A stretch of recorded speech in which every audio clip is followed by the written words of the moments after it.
ഞാനിന്നൊരു tender കോക്കനട്ടിൻ്റെ കുൽഫിയാണ് ഉണ്ടാക്കുന്നത്. അതിന് stove ഓണാക്കി അതിലേക്ക് ഒരു ഫ്രൈ പാനിൽ 1 ലിറ്റർ പാൽ ഒഴിച്ച് കൊടുത്തിട്ടുണ്ട്. അതിലേക്ക് ഒരു 1.5 കപ്പ് പഞ്ചസാര ഇട്ട് നന്നായിട്ടൊന്ന് ഇളക്കി ഒന്ന് കുറച്ച് വറ്റണം കേട്ടോ.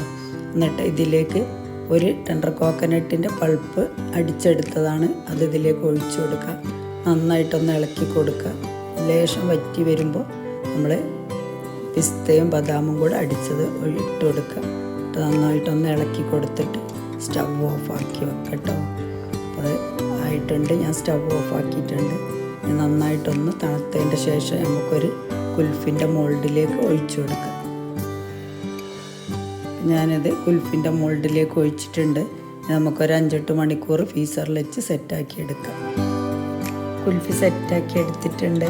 വീഡിയോ കാണുമ്പോൾ തന്നെ ഒന്ന് ലൈക്ക് ചെയ്യുക, ഷെയർ ചെയ്യുക, കമൻറ്റ് ചെയ്യുക. Subscribe ചെയ്യാത്തവരൊന്ന് subscribe